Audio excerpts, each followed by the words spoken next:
A very good morning to all. I welcome you in today's Hindi grammar class. In previous class, we have read about phonology, वर्ण विचार, वर्ण, वर्णमाला, स्वर, व्यंजन, स्पर्श व्यंजन, अंतस्थ व्यंजन, उष्म व्यंजन, संयुक्त व्यंजन, द्वैत व्यंजन, अनुस्वार, अनुनासिक, विसर्ग, रेफ और हलंत. My dear students, today we will learn about शब्द विचार, morphology. बच्चों, क्या आप जानते हैं शब्द क्या है और कैसे बनता है? कोई भी शब्द तभी शब्द कहलाता है जब उसका कोई अर्थ हो. यह सत्य है कि वर्ण के जुड़ने से शब्द बनते हैं. वर्ण मीन्स अक्षर. परंतु यह जुड़ाव सार्थक होना चाहिए. तो आइए कुछ उदाहरणों के माध्यम से हम शब्द को क्या करें, समझें. तो आप चित्रों को ध्यानपूर्वक देखिए और वर्णों के मेल को समझिए. गुब्बारा, अनार, गेंद, बाजार.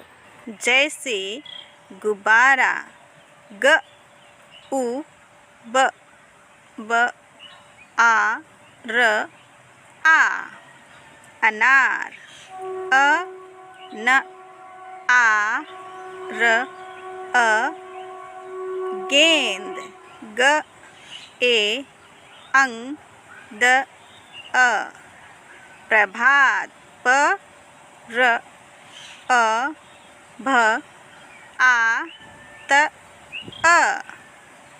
वर्णों का ऐसा मेल जिसका कोई अर्थ हो शब्द कहलाता है. अर्थात वर्णों के सार्थक मेल को शब्द कहते हैं. हिंदी भाषा में शब्दों को 3 आधार पर बांटा गया है. शब्द उत्पत्ति के आधार पर, बनावट के आधार पर, प्रयोग के आधार पर. उत्पत्ति के आधार पर पहला तत्सम शब्द, दूसरा तत्भव शब्द, तीसरा देशज शब्द, चौथा विदेशी शब्द. बनावट के आधार पर पहला रूढ़, दूसरा यौगिक, तीसरा योगरूढ़. प्रयोग के आधार पर पहला विकारी, दूसरा अविकारी. उत्पत्ति के आधार पर पहला तत्सम शब्द. जो शब्द संस्कृत भाषा से हिंदी भाषा में अपने मूल रूप में प्रयोग किए जाते हैं उन्हें तत्सम शब्द कहते हैं. जैसे ग्राम, धृत, सर्प, दधि आदि. दूसरा तत्भव शब्द. ये शब्द संस्कृत शब्दों के रूप में कुछ बदलाव के साथ हिंदी भाषा में प्रयोग होते हैं. जैसे दही, गांव, घी, सांप आदि. तीसरा देशज शब्द.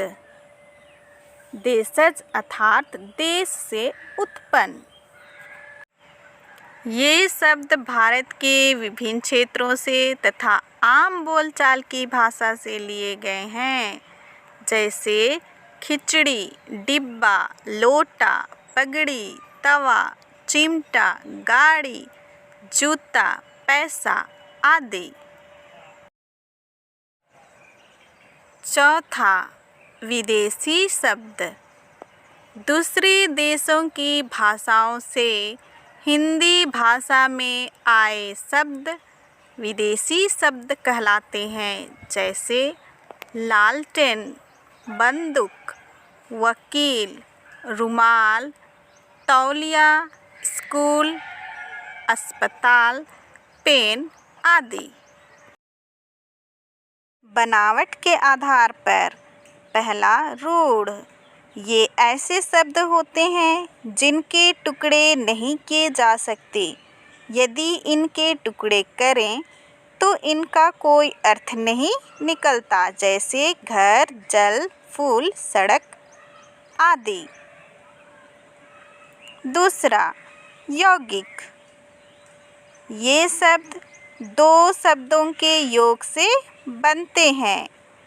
योग का अर्थ होता है जोड़, अतः दो शब्दों के जोड़ से बने ऐसे शब्द जो सार्थक हैं यौगिक शब्द कहलाते हैं।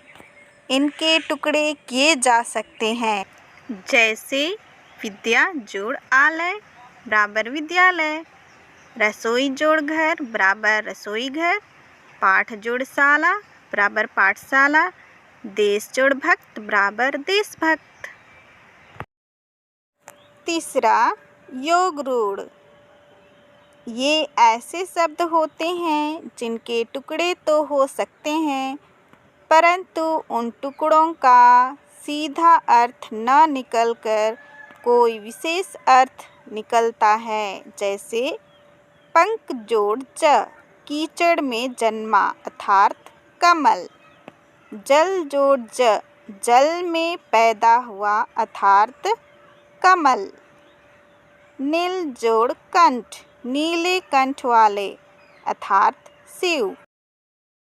प्रयोग के आधार पर पहला, विकारी शब्द।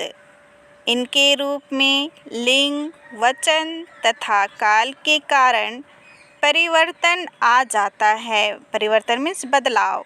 संज्ञा, सर्वनाम, विशेषण, क्रिया, ये चार विकारी शब्द होते हैं। दूसरा, अविकारी शब्द।